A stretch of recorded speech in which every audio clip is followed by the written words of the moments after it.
Sehr geehrte Damen und Herren, ladies and gentlemen, dear friends, just like before any European elections, the time has come to talk about our action program and to approve it.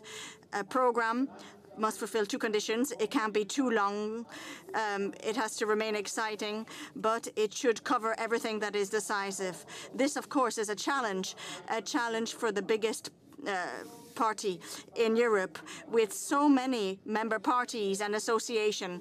But I think we have been successful because we have focused on important things. The economy, jobs, the role of Europe in the world. We started developing the action program a year ago in the Working Party 1 of the EPP, at the time under the chairmanship of the Wilfried Martens. And then the deputy, Christian Kramer, took over, and it took place in different stages. And the member parties and the associations of the EPP and the EPP group in Parliament worded this text. Over the past year, we've had 300 amendments that we discussed on this action program, and a lot of them have been embedded within the action program. It is our tradition at the EPP that our Congress documents are the product of a long democratic process, and that's good because we want everybody to stand behind this electoral program, that people take ownership of it. Thank you, Ines, Roland, Christian, and all the people who contributed to drafting this document. Ich möchte auch I'd like to thank the over 42,000 participants of the CES program that sent us, institute that sent us their suggestion. We're going to be showing you the best of these suggestions among our priorities for the next electoral program.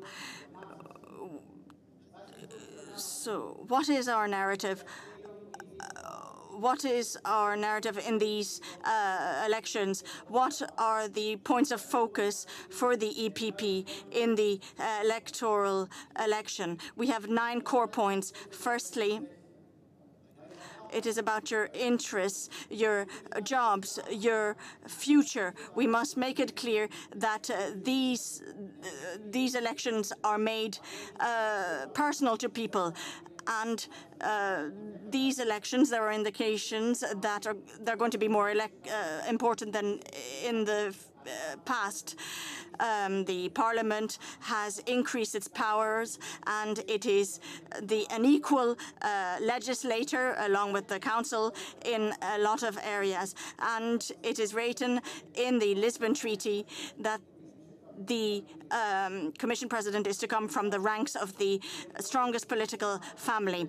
Dear friends, we want to win these elections, remain the most powerful group in Parliament, and we want to have our man, or a person of ours, as the European Commission President. In May, there is going to be a decision whether the EPP or else the Socialists are going to have their say. We're in times of crisis, and difficult decisions have to be taken to see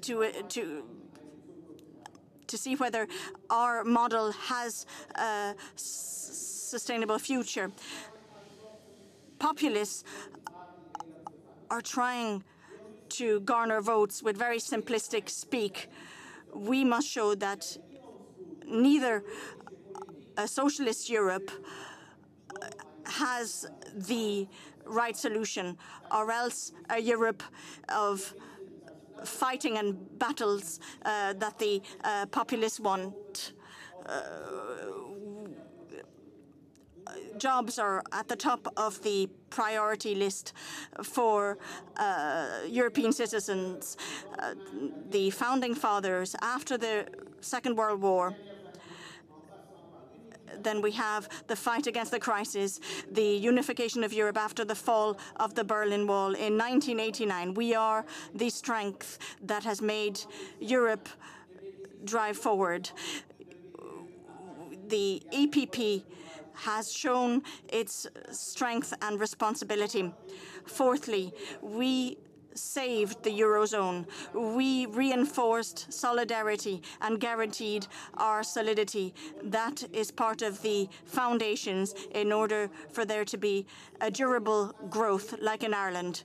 You know how to shoulder responsibilities and be in power in times of crisis. You need to be courageous and lucid. That is our brand name at the EPP, just like our tenet based on the social market economy, the balance between liberty, responsibility, and solidarity. Fifthly, the governments cannot decrete growth. It can't artificially decrease unemployment.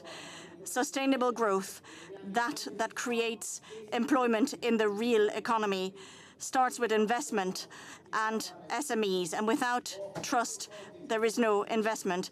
But without a reform of the national budgets and a return to a balance in public finances, there can't be any trust. Sixth, the dynamic of growth and employment depends on the free movement in Europe. This is a fundamental right. And social benefits fraud must be fought against. The member states are capable of doing it in accordance with the legislation in effect. Seventh, the principle of solidarity. Subsidiarity, we lay great store by it. We believe in the virtue of proximity in the taking of political decisions. And we're also convinced of the added value of a general European vision for the continent's major projects.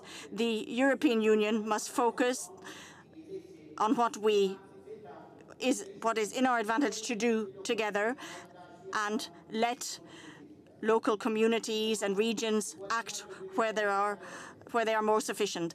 The neighbourhood policy of the EU to the east and to the south are our biggest challenge. Events in Kosovo, Bosnia, Ukraine remind us that instability is always possible. The fight for liberty, democracy, and the rule of law is a continuous struggle. And to conclude, we can be successful. We will be successful. The EPP has to remain the strongest party at the European Parliament and have the presidency of the European Commission. There needs to be sustainable jobs.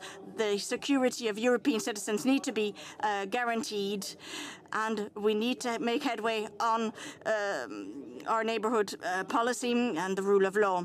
We're going to pull out all the stops. We're going to invest all our strength to implement this political agenda. It's about our future, that of our children and grandchildren.